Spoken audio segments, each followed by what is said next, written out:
Hello, everyone. Welcome to the sixth quarterly meeting of the Global Action Hub on Waste, Methane, and Environmental Justice. My name is Sonia Cirillo, Gaia Global Climate Communications Officer. We are recording this meeting for documentation and allow people who can't join at the last minute to get access to this call. Before we get started, let us go over some housekeeping rules. Next slide, please.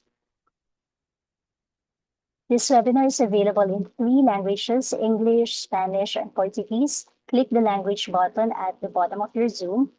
To get to know you, please change your display name to your name, your organization, and your country. We have several panel speakers today. Please use the chat to send your questions anytime during the presentation. If time allows, we can unmute some of you to ask your questions directly. We have technical support available named Gaia Tech Support. Please reach out directly via direct message if you're having technical issues. Most important, let's all stay present, engage, contribute, assuming the best intention in everyone. For today's meeting, we are co-organizing with Gaia Asia Pacific. So now I'd like to turn you over to Somana Narayanan, Gaia Asia Pacific's Program Deputy Director. Somana. Thank you so much, Sonia, and welcome everyone to the Global Action Hub on Waste, Methane, and Environmental Justice. And thank you for joining us for this session on financing zero waste, driving climate justice. So as Sonia said, I'm Sumana, the host and moderator for today. And we will be diving into finance and zero waste at different scales. So as we close out 2025 and head into the new year, this session responds to a persistent gap.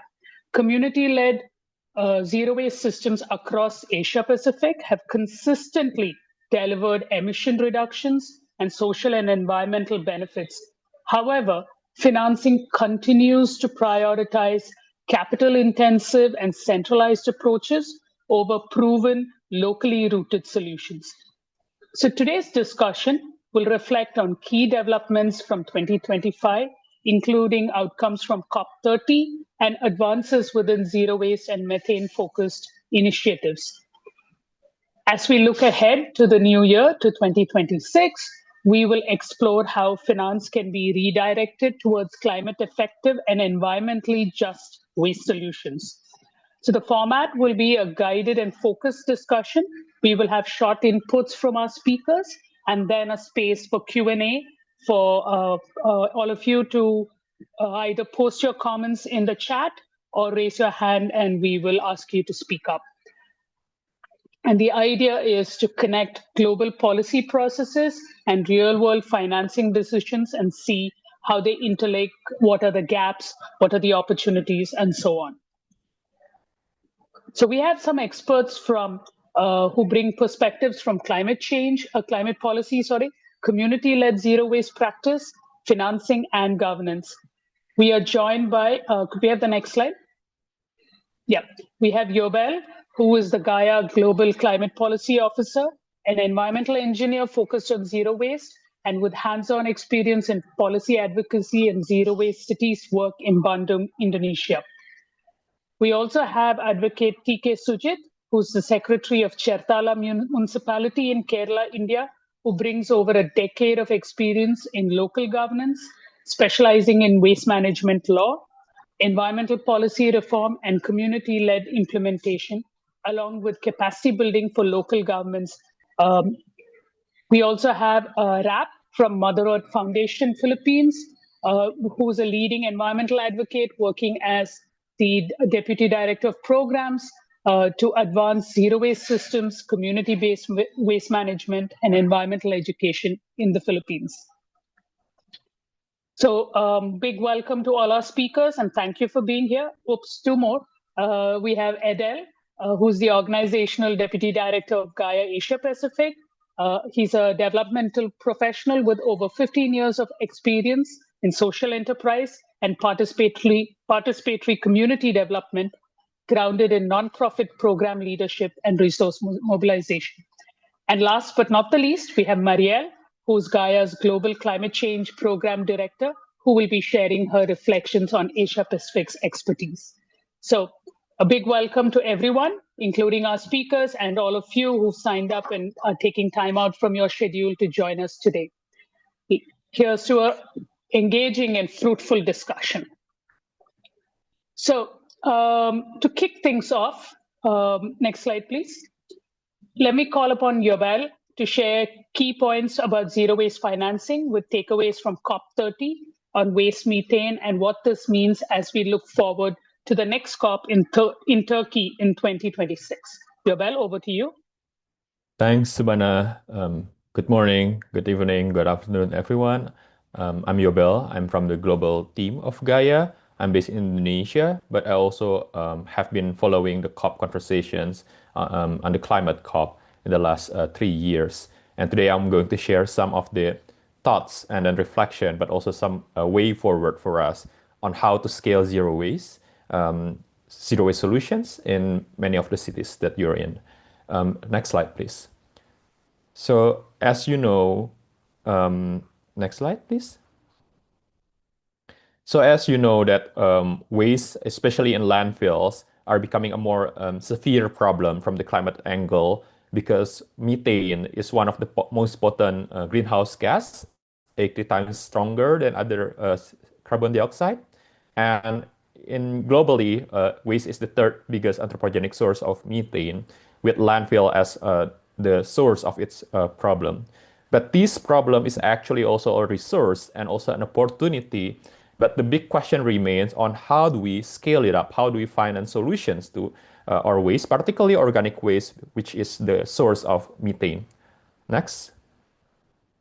And I want to bring us a step back and look at the attention on how this conversation on methane evolves at COPs. So we know that the first conversation on methane came strong at COP26 at the Global Methane Pledge, where the statistic that waste methane is important next to the agri and energy methane show. And then countries are signing up. There's more than 150 countries signing up to the pledge. And then this momentum builds up. And we saw at COP28, there's a launch of the Lowering Organic Waste Methane Partnership, which aims to mobilize resources to implement and scale implementation for organic waste solutions that will reduce methane. And that continues to be built up at COP29 in Baku, Azerbaijan, where we see there's a declaration signed by more than 45 countries that contribute more than half of the methane emission in the planet. And in part of the declaration, we see a strong and explicit text mentioning the importance of informal waste workers and waste pickers integration, following the waste hierarchy, integrating environmental justice principle, which create a huge momentum for us because now the community who's affected but also implementing the solutions are acknowledged at the climate spaces. And last year in Belém, Brazil, at COP30, we see another step forward. We see more alignment among all stakeholders from private sector, academia, waste picker groups, community groups, government, even financiers. We know that there's an importance of integrating environmental justice into zero waste solutions on organic waste. And I want to speak more about specific moments in COP30. Next slide. And there is at least several specific moments. One is waste speaker spoke at a high-level ministerial on no organic waste, saying that it's important to bring them into the room in the decision making, making sure they get resource and finance to deliver implementation. But also there's first ever composting operation at COP that ensure that the source-separated food waste from COP venue are being treated. But not only by being treated, this is done by waste picker cooperatives in Belém, Brazil, where the government, national government, and local government are also there, showing that a real commitment on waste issues at COP. The other two are more alignment at a lot of spaces and side events, but also in the tax and negotiation process itself, we see more visibility and acknowledgement that waste speaker recognition and environmental justice principle following the waste hierarchy are critical to achieve, and there's ways for us to move forward in the negotiation with waste as a feasible item, especially in the mitigation work program. Next, please. I'll go through quickly. So we know that there's a chronic underfunding on climate finance and solid waste sector. In 2022, a climate policy initiative, they conducted research and found that from 1.9 trillion of climate finance, the money that goes to the waste sector, particularly the methane abatement part, is less than 0.2%. Next slide. And from this 0.2%, if we break it down by sources or the activities or the projects that's being funded, 94% goes to waste to energy incineration that swap methane into carbon and a lot of harmful chemicals and pollutants. Only 1% goes to organic waste. So this is showing us a severely underfunded sector, while there's a huge potential for methane reduction in the first place. Next. And another important thing is when we talk about incineration, it's actually being left behind. In Europe, waste to energy is not longer considered sustainable by the European Commission. It's excluded from the sustainable finance taxonomy a few years ago. And recently, last year actually, there's several research like BBC research saying and stating that waste to energy incineration is now the dirtiest source of energy in the UK. And the same pattern we see in Denmark and also in Norway. Next. And I want to emphasize that there's a huge body of evidence that reducing waste methane is actually doable and scalable. 95% of methane reduction can be done when we apply composting, biostabilization, and applying bioactive cover in dump sites. But even if we only do segregation at source and composting, that alone can reduce up to 62% in a fast manner. And if we go higher in the hierarchy that you see here, we can see more of the effect on reducing greenhouse gases. But waste is not only about that. In the next slide, you'll see that there is job opportunities. And it's important to understand that waste management is essential public service, meaning it's not only giving environmental and climate benefits, but also it's benefiting the general people and the society by providing good jobs. Composting alone can create 7 jobs per 10,000 tons per year. And then if we include that in the centralized system where there is informal waste worker, collectors, source separation, and education, in a total, zero waste system can create up to 1,200 times more jobs compared to landfilling and incineration. Next. And for us, and also for me in the Global South, I'm Indonesia, waste picker and community groups are actually the waste service provider. And in globally, we see that 20 million workers there in the waste sector, 4 million in formal employment, but most of them are in informal, mostly women, work in dump sites or landfill, and often operating without social protection, recognition, or fair compensation. And they are also the one who's filling the gap on Global South realities, which is source separation, and waste collection. And also in some places, they are doing organic waste treatment as well. So they are filling the gap, but they are not financed. Next. So in the last couple months, we launched several publications in 2025.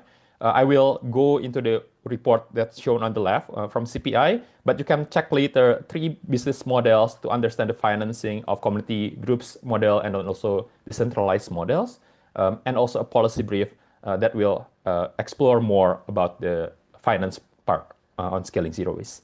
Next, just briefly, if you see this graph, you can deep dive later, you can have the slide, but basically you can see the smaller bubble on the left. These are the cost effectiveness of waste treatment by community groups and waste picker cooperatives in Indonesia, in Bandung, and also in Brazil. You can see on your right, the bigger bubble means a centralized model run by private entity. So you can see that community groups, basically, in the decentralized setups, they are cost efficient, cost competitive compared to the centralized or private entity run operation. Next. And why is this like that? Several factors. One, that the centralized model, they are reaching areas that are difficult to reach, very distant, remote, sometimes extremely dense. A model that, like centralized model, cannot achieve that. But they also offer a just transition process because the one who works there are community groups and waste pickers. They are upskilled and then they get recognition, but also better salary, by doing zero waste solutions. And we also know that the technology are relatively simple. When you look at the decentralized model, we see that they are deploying home composting, like brick composting. Things are simple enough, lower entry barrier, meaning you can actually do pilot quite easily, but the challenge is how to scale up. And a lot of core benefits from job creation to food production. Next, I want to go real quick on some of the key barriers. One is that the trend that financing goes to mostly to capital costs, building infrastructure, but not really thinking or investing in ways to sustain the operation or services. Secondly, that a lot of the projects on waste, they favor revenue generating projects. Then this include incineration, where you have a lot of subsidies given from renewable energy subsidies, which is a false subsidies, also some other subsidies for land procurement and many other things. Sometimes you also have some tax holiday depending on the situation. And rely on short-term pilot rather than long-term planning. Again, this is essential services, so you need to have adequate budget in the longer term. And one of the key findings from our case studies is access to land is a key barrier. It's actually one of the biggest cost driver for capital costs. So this is also an issue both for the centralized model and also the centralized model. Next. So I just want to bring you quickly on the top things we want to highlight. Three things we need to do to shift in general is to increase finance upstream following the hierarchy. Second is to shift finance from full solution, from incineration, co-firing, RDF, towards upstream and then decentralized community group solutions. And the last one is to have equitable and just finance that not only reduce emission, but also making sure no one's left behind, especially waste picker and community groups. At the local level, there's several things. One is to treat waste management as essential public service, making sure we are not fall into the bankable projects trap. And then we also want to fund operation that supports service sustainability rather than one-time project. And making sure that the infrastructure build is enabled by multi-year budget predictability and availability. So there's several stories you can see in the next two slides. Some from Pune showing that waste picker cooperatives organizing, reducing organic waste. And the other one is from the Philippines, which my colleague Rap may be touching on the topic. This is from the Philippines where they achieved 80% of reduction relatively in the short term. And then they're now trying to achieve 91% without incineration and all involving community groups in the decentralized system. I'll stop there and thank you for paying attention. Thank you so much, Yobel. I think there were a lot of things to unpack in there. So I'm sure we'll get a lot of questions and discussion points a little later. So requesting all the participants to make a note of your questions. Feel free to drop it in the chat box, or if you would rather verbalize it, we have time during the Q&A to have that discussion. But I think there was some very interesting points around the fact that there is finance available, but the question is, where is it directed and how do we divert it to where it needs to go? And there's I think some key elements there as well about the co-benefits, which are often not counted when we talk about money. So there's a lot of things in there to unpack, Yobel. Thank you so much. And I think that's a great segue to get to what our next speaker is going to share, which is about actual coming from the government perspective, from somebody who's been in the system and done this locally. What does it look like to implement zero waste systems, and how does financing work in that space? So with this, I'd like to hand over to Mr. Sujit from Chertala in Kerala, who will be sharing his experience from there. Mr. Sujit, would you like to share your screen? Do you have slides you'd like to share?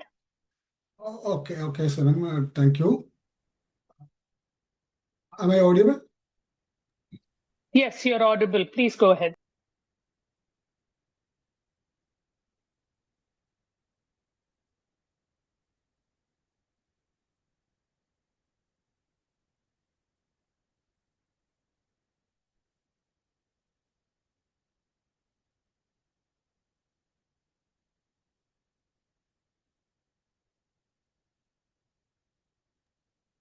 Yeah, your screen is also visible. Okay.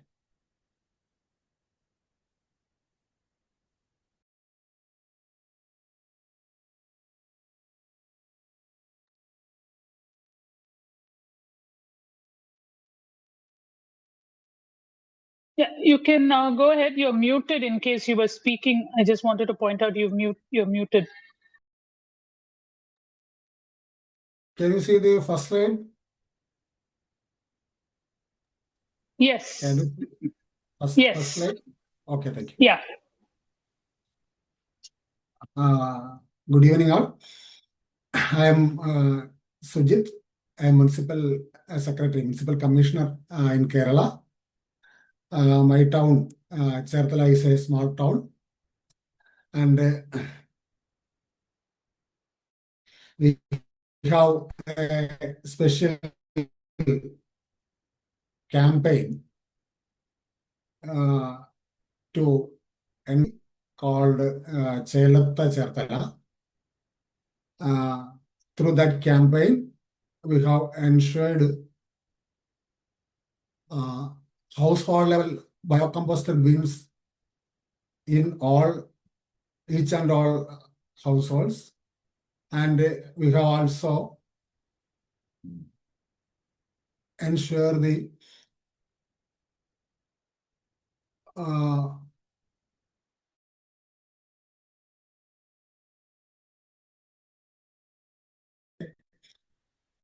entrepreneurship system who are collecting dry waste from each and every households through door-to-door collection and some other activities. We have doing a decentralized way of waste management in our municipality, and we declared total solid waste free municipality before last year, and now we are doing Chelotha Cherthala 2.0 initiatives in our municipality. We have around 50,000 people lives in our municipality. Around 12,137 households are there. And we have a small town having 16 kilometer square area. And we have a density of 2,727 kilometer square density. This is a high density, population density regarding an Indian municipality. But this also creates some problems in waste management also. We have so many issues facing for an effective waste management. Actually, we have a generation of 14.2 ton per day organic waste and 3.6 ton per day inorganic waste also came from our households and commercial establishments. We successfully implemented 100% door-to-door collection and 100% source segregation at the household level. But we incurred a high amount of expenditure for this process. As far as a small municipality, it is a heavy burden to us. Average our revenue is $422,900 in a year as a tax and a non-tax revenue, and some other sources are government grants and other contributions from government system. That is around $40,000 per year, and others are likely $1.05 million as the revenue, and our annual budget size is $3.31 million in a year. We have 64 waste management, solid waste management staffs, including laborers, contingent laborers. Here are known as contingent laborers. They are doing sanitary works sanitation works in our municipality. They are known as contingent laborers, and health inspectors also there. There are around 64. Mr. Sujit, sorry to interrupt, but actually, we're just seeing a photo on the screen. Is there other slides? Because if you're wanting to move them, I just wanted to check. There's just a photo of people and the canal. I wasn't sure if that is what you wanted to show or you wanted to show anything else. Apologies for interrupting. Sorry, one second. No problem.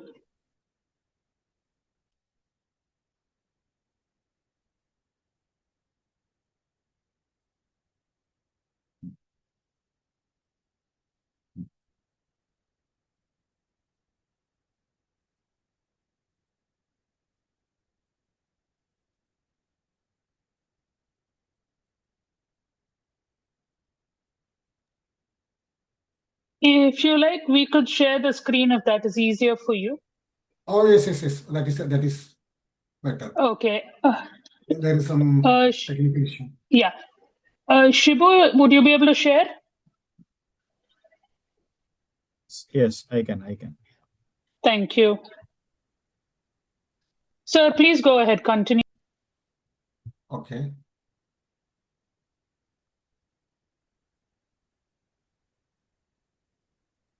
I think you just need to stop screen share.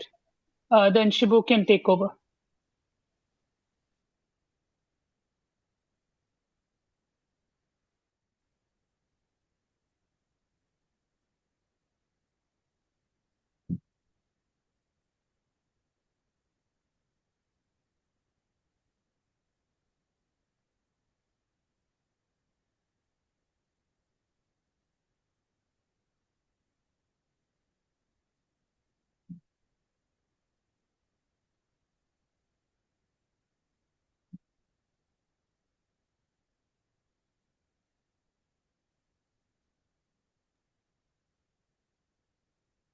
Mr. Sujit, you're screen sharing again. Just if you can go out of screen share.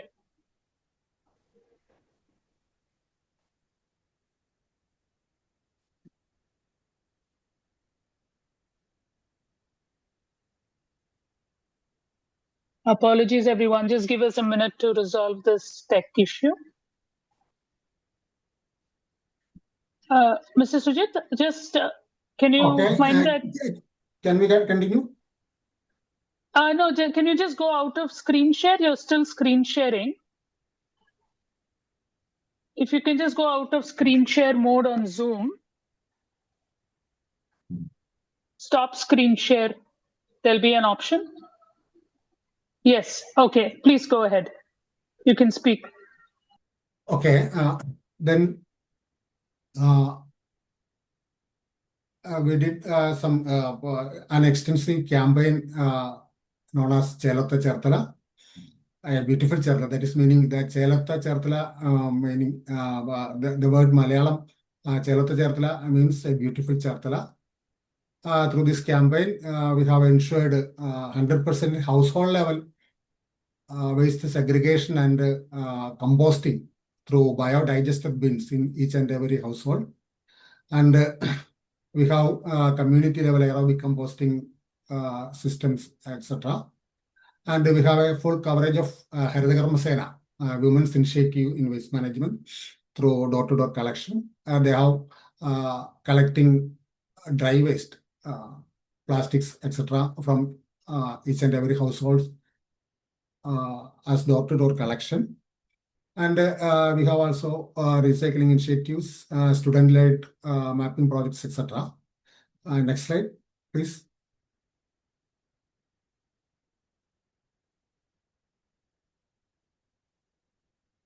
Vishnu, can you show the next slide? Next slide.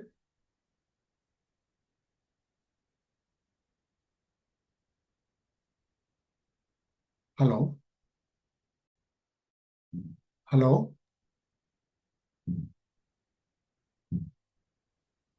Hello. Yeah, it's showing the next slide. Okay, thank you. Yeah.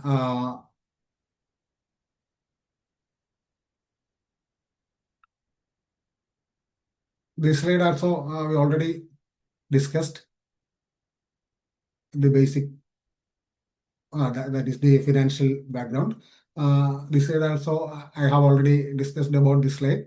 Average revenue is US dollar 4,22,900. That is the average tax revenue. Annual budget size is 3 crore 31,117 US dollar. And we have 64 staffs for engaging waste management activities. Next slide, please. Next slide.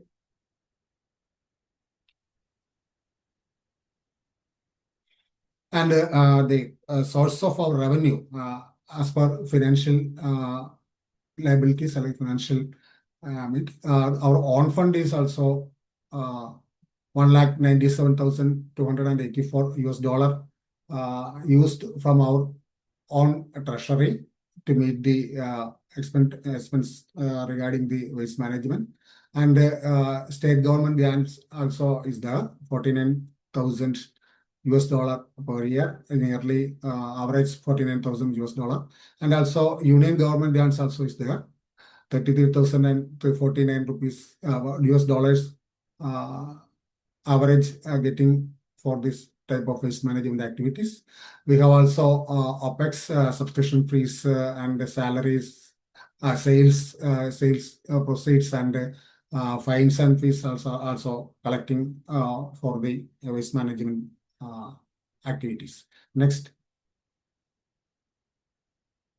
Okay, I'm just on the last slide. Please, that capex and opex slide.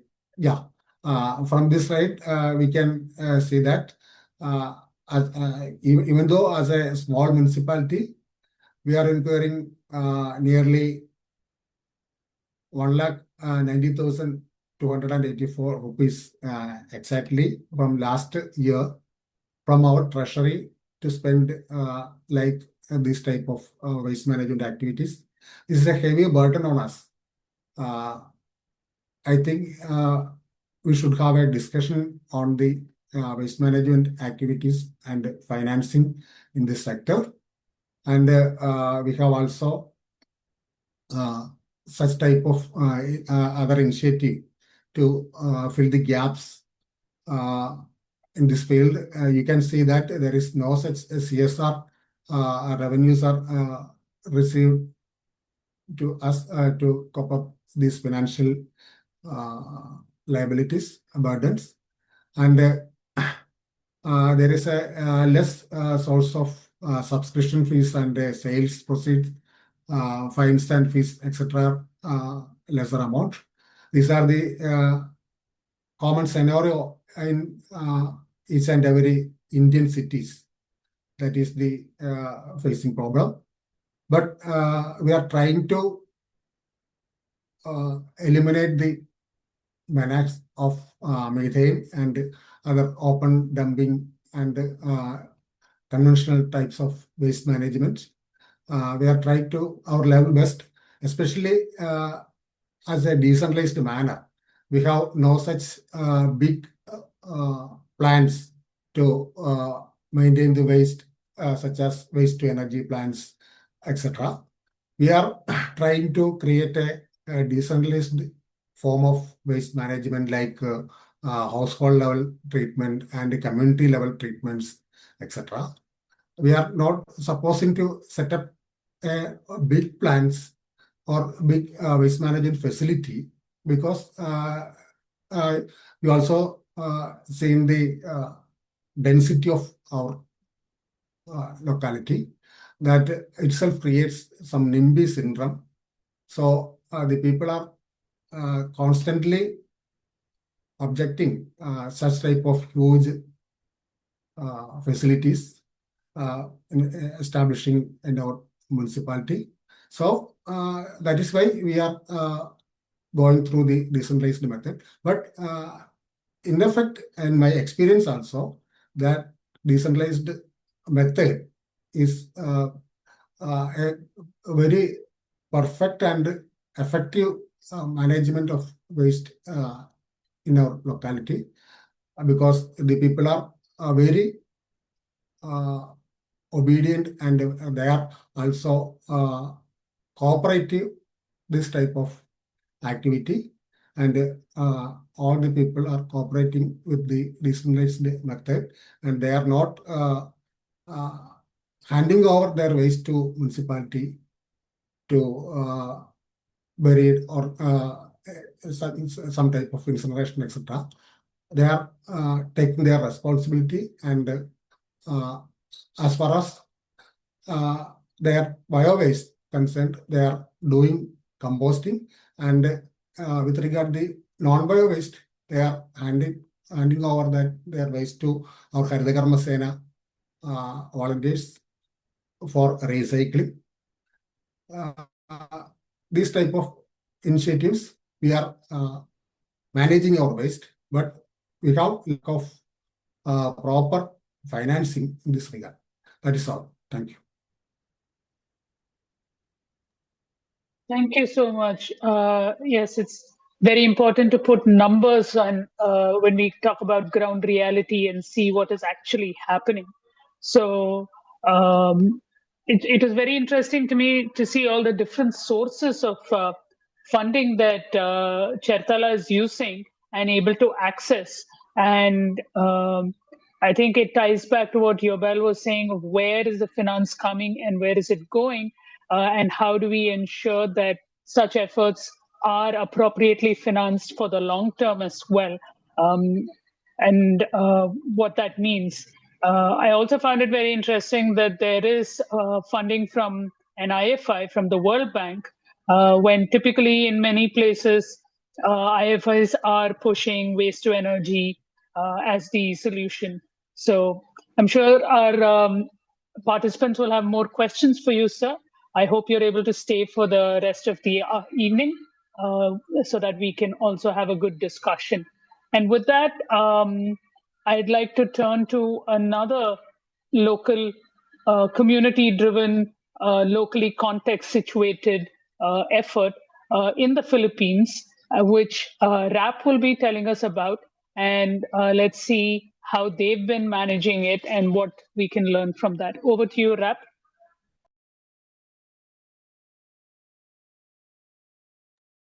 Hi, am I audible now? Yes, please go ahead.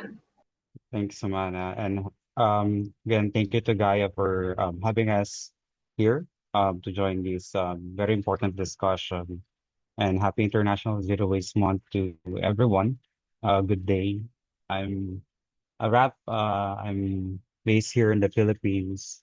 And for this session, I'll be sharing about our study in Quezon City. So for context, Quezon City is the largest city in the Philippines. So we have around more than 3 million people living here. And it's one of the country's key economic and governance hubs. So you can imagine it is super strategic in terms of influencing not just the local, but most importantly, the national level when we campaign on zero waste, on methane emission reduction, and other system change towards sustainability and circularity. Quezon City is the only C40 member so far in the Philippines. And the good thing about Quezon City government is the mayor, environmental sustainability is one of her priority program, and they are really trying to connect it to their local climate change action plan. And they're currently targeting 30% GHG reduction by 2030. So next slide, please. Now, specifically to the case study that I'll be sharing for this evening. So I'll be talking about one of the communities in Quezon City. It's called Barangay Payatas or the village of Payatas. For Filipinos, Payatas is known for one of Metro Manila's largest dump sites. And this is also um, like the infamous tragedy that started our national law on waste management, where hundreds of waste pickers and waste collectors were buried alive from the tragedy. So the goal now is how can we transition from that environmental tragedy and to show that Quezon City can become a leader again in terms of sustainable waste management. This project is in a collaboration with the barangay. Like barangay is a village in the Philippines, but it's also a small political unit. So it's a small local government, the Quezon City government, and together with the national government agency. The challenges for the project um, before the project started is land and infrastructure. As you can imagine, in urban areas like Quezon City, I think in your city, land are quite expensive. So this has become one of the barriers in these implementation. Initial investment, the setup costs were quite high and as well as to kickstart the operations of this program. But as you can see here, after implementing the community-based zero waste system that integrates organic waste diversion, food security through urban farming, and the formalization of informal waste workers, they're able to produce significant data that could be um, game changer, not just in Quezon City, but in the different cities and communities in the Philippines. So first, as you can see, these um, uh, projects able to produce at least 48 um, 48 staff or 48 jobs. So 40, I'll be explaining it. So it's around 40 to 48, but um, most of whom share tasks with other areas of the zero waste system. So it's not all of them not that full-time, but in total, the FTE, meaning to say full-time equivalents, this translates into 16 full-time jobs. And 40 of these workers used to be informal workers and now have been formalized. And next, for the funding, as you can see, it's a combination similarly to TK. It's a combination of funding of the local government, community government, and also by the national government agency. Because in that way, we can support more communities and kickstart their operation because not all cities and communities have the luxury to invest and allocate resources for their programs like this. So this particular case is quite really important to show that co-investment and support from different stakeholders and groups are really important. And on the next one, you can see that for the greenhouse gas emission reduction, um, sorry, for the organics, they're able to divert 43 tons of organics per year, and the methane, um, 2.1 tons per year methane emissions avoided. So, in order to assess the climate mitigation impacts of zero waste approaches in Quezon City, the emissions were calculated using the calculator developed by Eunomia, and to compare Sorry, the Rap, baseline. the slide hasn't. Sorry, Rap. The slide. Yeah, now it's moved. Go ahead. Okay, that. Thank you. Yeah. So as I was saying, in order to assess the climate mitigation impacts of zero waste approaches in Quezon City, specifically here in Barangay Payatas, um, we've used the waste calculator developed by Eunomia to compare the baseline and alternative zero waste scenario. So as you can see, there's really a big difference if we do business as usual, starting from 2025, projected to 2050, compared to doing the zero waste system that this community did. So the zero waste scenario reduces the annual global warming impact by 75% compared to the business as usual scenario up there. So under the zero waste scenario, the city achieves substantial diversion rates, so about 80%. And um, this will also help community and the government unlock mitigation potential and enhance their zero waste systems. And then that can be scaled up in other communities or other cities. So there's really a big difference and benefits when we do zero waste system, as shown by Yobel earlier as well. There are already a lot of good indicators that we can use, and also a good case to really why we should invest in zero waste systems like this, like what happened here in Quezon City. Next slide, please. So yeah, um, the Barangay Payatas program provides an interesting approach to rethinking food systems by connecting urban farming, food security with organic waste processing, especially in urban areas and cities like in Payatas and Quezon City. Food is becoming expensive at times, especially with the inflation and with the supply, demand and supply. So also, of course, to reduce emissions and transporting waste, especially mixed waste to the dump site or landfill. So this really helps.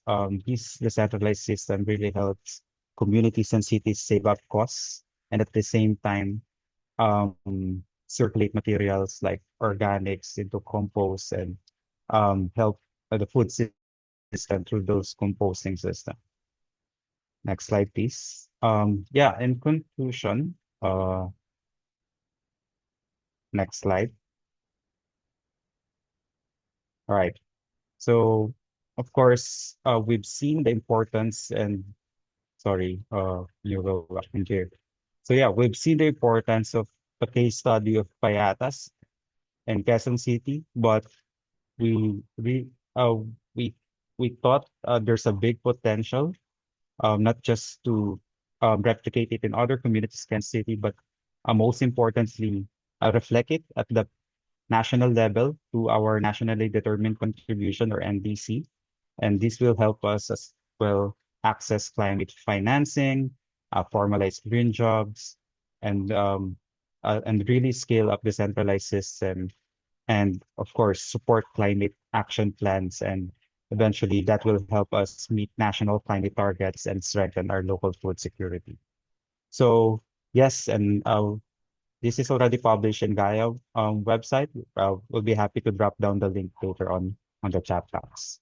So that's the Payatas, Barangay Payatas, Quezon City case study. We hope you managed to get some inspiration from this, from this program. Thank you. Back to you, Simone. Thank you, Rap. Yes, absolutely inspiring. Both the case studies, both from Kerala and Philippines, to see that there's a lot of work on ground and it's happening and it's effective.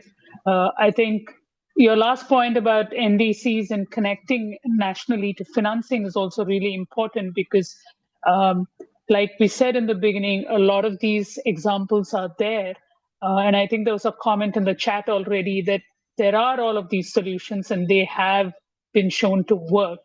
So how do we take it to the next level, connect it at a national and regional level to ensure that the finance comes and these are replicated at scale, so that this zero waste systems becomes the norm and everything else becomes the abnormal, occasional, and rare occurrence. So that's, I think, the key part. And I would be really, really interested to know as well, Rap, at some point if we have time, on what all, when you calculated the GHG emissions, does that include things like public health impact and air pollution and just the reduction in costs of mitigation adaptation? Because I think all of those co-benefits are often forgotten when there is conversation about money, and it tends to be really focused on the capex opex, which is of course a chunk, but then how do we factor in the wider ranging impacts of something like this, and including jobs and impacts on people as well. So with that, let me move on to our next speaker, Adele, who will actually give us a sort of bird's eye view of what we're, on the finance situation in Asia Pacific, how the Zero Waste Transition Fund is seeking to change the funding mechanism and scenario at the regional level when it comes to supporting zero waste, and what does that mean, and what is the thought behind such initiatives. Over to you, to Adele. Thank you, Somana. Good morning, good evening. Hello from Manila, Philippines. I'm Adele, the Deputy Director for Organizational Development in Asia Pacific. I am one of the members of the core group working on the Zero Waste Transition Fund in Gaia AP. And today I'll be talking about the Zero Waste Transition Fund. Let's start by knowing what the importance or value of Zero Waste Transition Fund. I think the important question really is why. Why Gaia AP is venturing into the establishment of the Zero Waste Transition Fund. We know that in Asia, as presented by Ralph, zero waste solution is growing, or zero waste is growing. More and more cities are investing in the zero waste system, while communities are stepping up against plastic pollution and incineration technologies. From UNESCO World Heritage Sites, for example, in Hoi An, Vietnam, and also a biodiversity hotspot in the island of Siquijor in the Philippines, communities are not just implementing zero waste, but starting to experience long-term socio-economic and environmental benefits of zero waste system.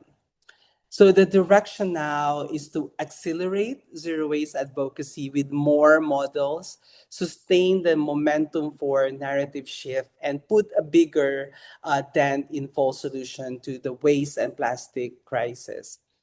Under the Zero Waste Transition Fund, we also intend to support long-term transition. At the same time, we want to bridge financial gaps in the transition with a really special focus on reducing dependency to traditional donor mechanisms.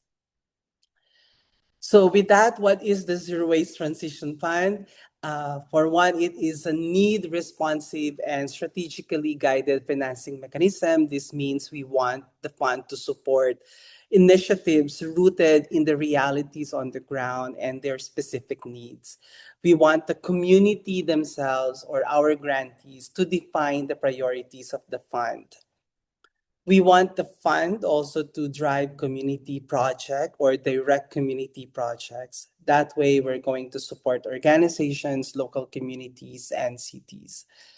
And obviously and critically, the focus is on zero waste. Whether the work is already starting on the ground or they would just like to test it, or maybe they want to scale it to other areas or location, as long as it is about zero waste solutions. You will probably asking what makes Zero Waste Transition Fund unique in our perspective, or maybe groundbreaking, I would say. For one, we want to promote shared decision-making process under the fund. Later, you will see in the pilot test that we are exploring different ways where the grantees themselves are going to be part of the decision-making process. That's interesting because it promotes participatory process, which in turn is always empowering for the people and the organizations who will be involved. We want to shift the financial narrative. We want to give more focus on shared impact and collaboration rather than the grants requirements. I think based on our experience, we tend to focus to comply to our donors, and somehow we could be in lost translation in terms of our focus. So here, the focus really is in the impact and collaboration. We also want to provide an easy but very strategic grant making experience for the grantees, although we have not fully designed it yet, but that's the intention. And of course, we want to anchor this through local wisdom and experiences. Quickly, I would like to share our initial thinking on the possible sources of fund. Of course, we're still venturing in tapping philanthropic fund and grants from international CSOs and grant makers. We want to also tap people's fund or individual donations. We are exploring how to maximize individual giving and work on a fund that people can claim that they are part of it. But we will never discount bilateral funds. One of the things that we're exploring here is the possibility of a debt for nature swap mechanism. It could be a zero waste swap mechanism. We don't know. We're still exploring, but that's one thing that we are still learning and also in the process of exploring. And lastly, of course, we want to see non-conflicting and strategic corporate funding in the poll. This will require more discussion, especially with our members, but we acknowledge that there are good opportunities in this mechanism, and we want to tap that for future funding as a funding source for the Zero Waste Transition Fund. There could be other sources of funding, but these are the four major sources of fund that we've identified based also on our coordination and consultation with our members in the region. So what we've done so far, so last year, we've launched the pilot run where we received more than 50 applications. Our total budget last year was 300,000 USD from Ocean Conservancy. And then the system was basically based on the results of our what we call country and sub-regional consultations in the region. Basically, we tested 3 grant levels with different proposal review process. For level 1, which is a smaller funding amount, the proposals were reviewed by Gaia AP Secretariat or member of our team, and also member of the Regional Advisory Committee and the Board of Trustees. So that for level 1, which is a more traditional, you have a panel of reviewers. For level 2, it's a peer review process wherein all of the participants or the grantees or applicants themselves actually review the proposals and they have one vote per organization to identify what proposals they think deserves the funding. For level 3, this is 20,000 US dollar in terms of fund. Here we combined 50% of both from the peer or from the applicants themselves and 50% from the panel reviewer. So as you can see in this process, we're just really, we're trying to learn which of these review process will be more applicable for the Zero Waste Transition Fund. But all in all, we were able to approve 38 grantees from last year. On the next slide, I would just like to share what's next for the Zero Waste Transition Fund. As you know, we are still in the pilot run of the fund. Number one, we are documenting our learnings here, as well as doing more deep research on different funding models available in the region. Again, with inputs from our sub-regional and country consultation in 2024 and 2025. So from that learning, we're gathering that. And another learning process is the monitoring visits that we plan to do for some of our grantees. Definitely we cannot visit all of them, but we're just trying to find some grantees that can represent the population. Here, we aim to capture their experience in the fund from proposal development to submission to actual implementation. From our body of knowledge, we will be able to design our strategic plan specifically for two things: the grants management strategy and the fundraising strategy. While we're doing that, definitely at the end of the cycle, we'll also do impact reporting and pilot run, and then we will proceed with implementing our plan this year, hoping that by the end of 2026, we will be able to start mobilizing funds, hopefully from 1 million to 100 million USD, or maybe even more, especially that Ocean Conservancy has committed to support us in the fundraising process. That's it for now. Thank you very much for listening. I hope that by this presentation, you also get a sense of how you can participate or maybe help us with more resources for the Zero Waste Transition Fund. I will be very happy to hear your thoughts. Back to you, Sumana. Thank you, Adele. Yes, an exciting step forward. And we hope to be shaping the Zero Waste Transition Fund to something game-changing when it comes to finance in the Asia-Pacific region, at least to start with, and hopefully at some point shake the global space. So it's indeed a great opportunity. And I just wanted to take a quick second to thank all our speakers so far. And we will now have some time for Q&A. So I think there's a lot of active discussion already going on in the chat. And we also have some questions which were sent in earlier. So I'm going to start with those. But if any of the participants would like to speak up, please feel free to raise your hand and we'll call upon you. Or you can continue to post questions in the chat box. I think our speakers are already responding to that while we're having this conversation. So I think there was a question about BSF to say whether there is any methane and overall GHG mitigation potential of black soldier fly, and if this could be taken into consideration for financing options, because BSF also creates lateral benefits of jobs, soil improvers, feed, and so on and so forth. So would anybody like to take that? I mean, it was tagged for Yobel, but if anybody else would like to take that as well, feel free.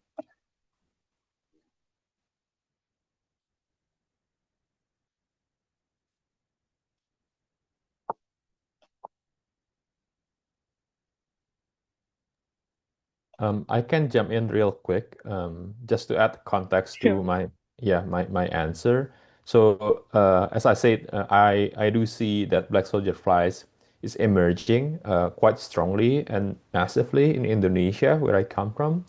And then again, I think it offered this opportunity for from the revenue stream, because I see that the revenue is one is from providing services, usually to bulk generator like restaurants and cafe. So they are ensured with a higher quality of food waste. But also, on the other hand, there's a lot of community groups like citizen scientists style trying to figure out a local work to make sure the finance is doable from the revenue stream.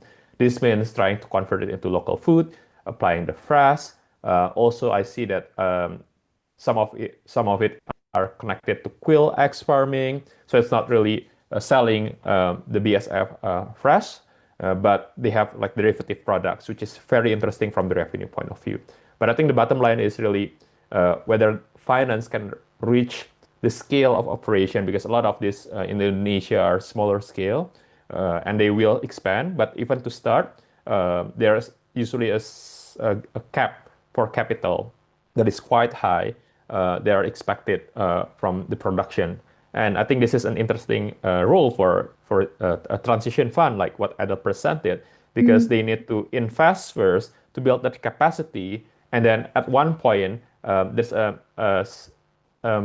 customized finance needs that can go and build into that system.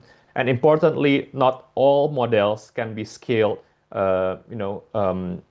huge at once, because for BSF, I understand it requires a biological cycle. So it requires time to scale. It's not something that can be done overnight. And you need to build the nursery, you need to build infrastructure. But most importantly, from the environmental justice perspective, is to build from local communities' knowledge, who knows how to do all of this in a local, context and local knowledge. So yeah, that would be my addition. Thank you, Yobel. Yes, definitely. I think this is somewhere potentially where something like the Zero Waste Transition Fund could play a role, because you need flexibility in how you approach that finance and what are the systems and processes for that, which typically, if you're looking at big finance, they do not have flexibility. So it would be interesting to see how that could be built. Another question is, and I think Shibu has partially responded as well on the chat, is on why are not more zero waste initiatives being adopted in countries where there is already successful zero waste experiences? It seems in India there are multiple zero waste initiatives, in part supported with the national policies on sanitation. So, yeah, that.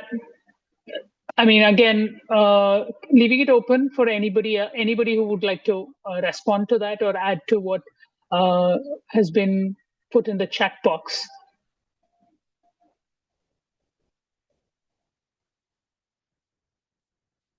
Maybe I can jump in a bit from the Indian perspective. I think part of the reason is, while there are multiple successful efforts and experiences, a lot of waste management is top-down driven in India, with the central government laying out the framework and so on. And while on paper the policies are quite solid, when it comes to the financing and the systems in place, that tend to be very business as usual and very much focused on collection and disposal. It's approached in that format, and therefore not, often open to thinking a little outside the box. Plus, there has been for the last many years, overall in every aspect of public life, a push towards centralization, which really runs counter to how zero waste systems function. So it's a combination of things there coming in. And of course, there is a lot of industry-led push for false solutions to be implemented. So that too is swaying how local governments approach this. And I think, as Chertala's example shows, finance is always a concern. So local governments are constantly looking to see how they need to manage their waste best. And this often, waste to energy is often promoted by industry as the answer to all of that, with little or no cost to the local government.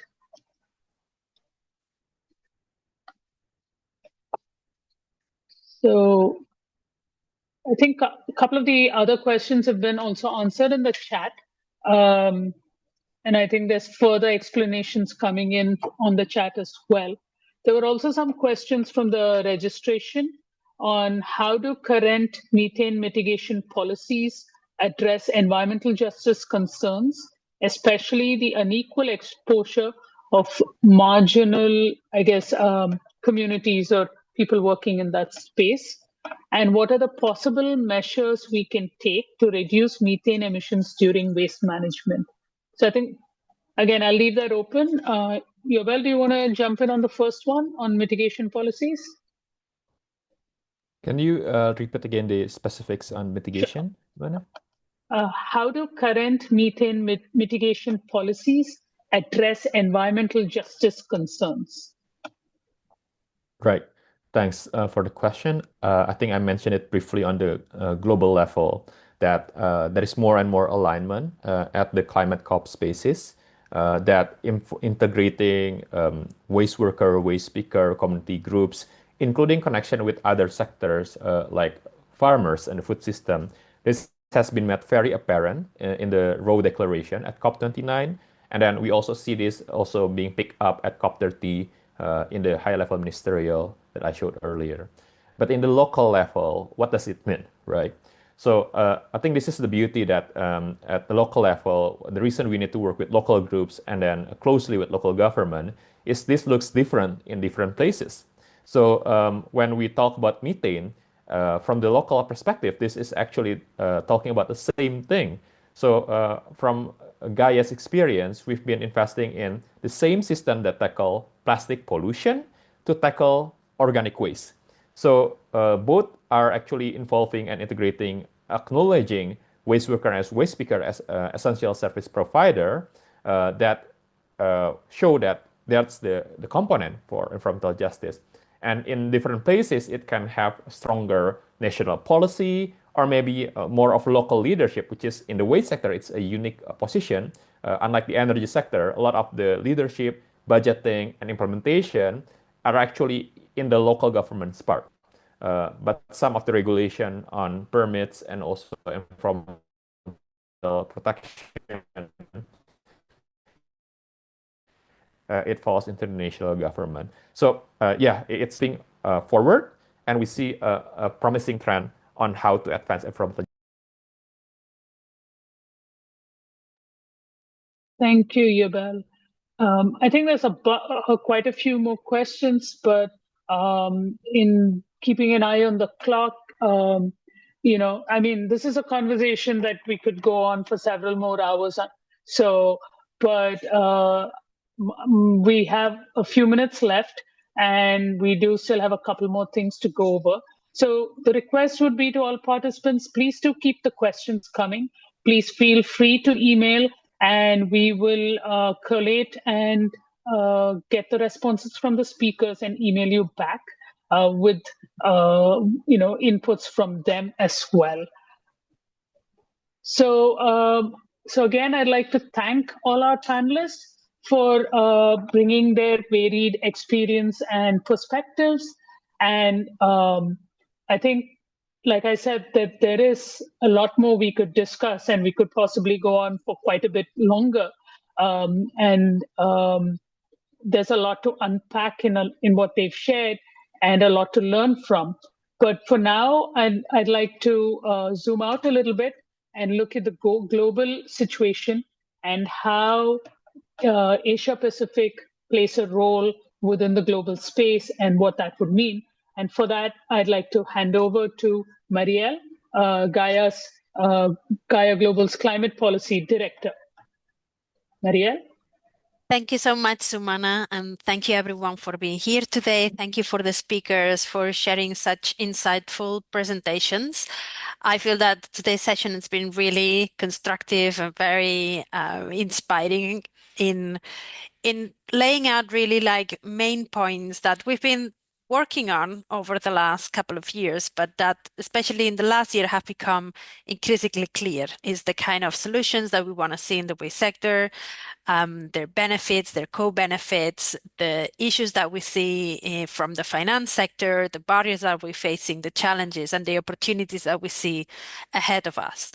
And today we've done this zoom in the Asia region. And I want to say that at the global level, in the world of zero waste and waste management, Asia has been playing a leading role for many years.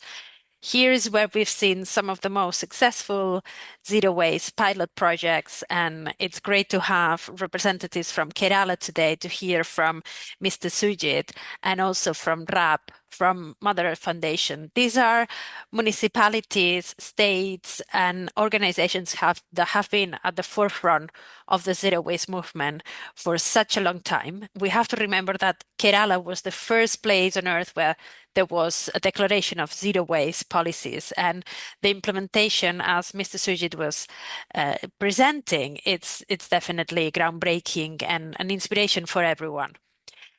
And it's worth noting that this is where the World Bank is investing, and this support is very welcome. And I want to say this because as Yuval was mentioning in his very, comprehensive overview of the finance world where we are in the waste sector, we are very aware of how difficult it's been to break through in the financial sector and all the barriers, both from the systemic level at the local level, but also like the barriers that we're facing in international financing institutions, how difficult it is sometimes to break through their criteria, their funding guidelines, and how difficult it is that that they see like the advantages and all the benefits that there could be by investing in zero waste. So the fact that the World Bank has been investing in Kerala, I think is very good news. And I feel it's a signal that things may be turning. The work that we've been doing in the last couple of years, talking about zero waste solutions at the local level, being led by communities, the work that Yuval was talking about, the CPI report that we did last year, the fact that we've put out there data showing how these solutions are cost effective, cost efficient, and offer so many co-benefits in terms of jobs and health and so many more environmental benefits. All of this case, it's been laid there. And we've seen how more and more there's been attention given from international financial institutions that are increasingly interested in learning how we can make this happen. I feel that up until now, we have laid the case, as I say, there's plenty of documents and research and more to come as we continue learning and how we can expand and scale up zero waste models. And the challenge ahead in the coming years will be to really make it happen in terms of implementation. There's increasing consensus on the right solutions for the waste sector, zero waste solution with environmental justice, upstream, inclusion of the waste sector, of the waste speakers, etc., etc. But it's still implementation needs to happen at a bigger scale if we are to reduce the methane that we need to reduce to comply with the Paris Agreement and to avoid catastrophic climate change. Implementation is really the challenge. And so these kind of investments are good news that we don't start from zero. There are starting points. There's already good investments happening. I want to mention as well the fact that not only the money has to come from international finance. Edel was talking about the Zero Waste Transition Fund, which again, this is precisely an initiative coming from civil society, because we know that we need to get organized ourselves and we need to understand well, like how this scale up of zero waste needs to happen. And we need to find the money, even though like it's difficult to make it coming from international institutions, we need to find it and make it happen ourselves. So taking action in our own hands definitely is also something important to bear in mind for the next years. Thank you, everyone. I feel that precisely I want to take the opportunity to acknowledge and recognize the incredible work that always happens in Asia. As I say, it's been groundbreaking and an honor to be working with organizations in Asia in the past years. And I feel that there we have the pilots that are inspiration for the Global South. And the next challenge that we're going to face is scaling up, making implementation happen at a bigger scale, continuing this trend of raising finance and making sure that as we raise finance from international institutions, we manage to influence these international institutions in delivering more and making sure that the money, the climate finance money that it's needed in the Global South really reaches these solutions. And we can forget about the wrong solutions that are, as we know, still receiving a lot of money that is going to incineration and RDF and all of these wrong solutions that are causing so much trouble. And the more and more that we work with these global stakeholders, the more and more that we can set good precedents, best practices, and increase finance to zero waste in the Global South, which is so much needed. And I'll leave it there. Thank you so much. Thank you, Marielle, for bringing that broader global perspective and connecting all of those pieces. And yes, I think all the various pieces are coming together. It's just a question of when we get to that tipping point where they all click in place, and we have a snowball effect of when zero waste systems are widespread and common across the globe, hopefully sooner than later. And I think I'd like to also take this opportunity again to thank everyone, especially our speakers. I know it's different time zones for everybody. Some of us are starting the day, some of us are ending the day. So thank you, everyone, for taking time off from your schedule, for joining us, for sharing your insights and your experiences. And thank you to our participants for your interest and all the questions and active engagement. Please keep that coming. Look forward to more discussions and interesting learnings from all of this. And I just also wanted to give a quick shout out to the team helping at the background for Sonia, Dan, Trish, and everybody else in the team who are pitching in today, and as always, in many things. Thank you so much. And you can check out the Gaia website for more information. And happy International Zero Waste Month to everybody. And we'll see you all at the next edition, which will be in April. Sonia, over to you. Okay, thank you so much, everyone. We have sent the link for the next call in April 30, so please register and mark your calendars. So thank you so much. Good day to everyone. Happy International Zero Waste Month. Thank you. Goodbye.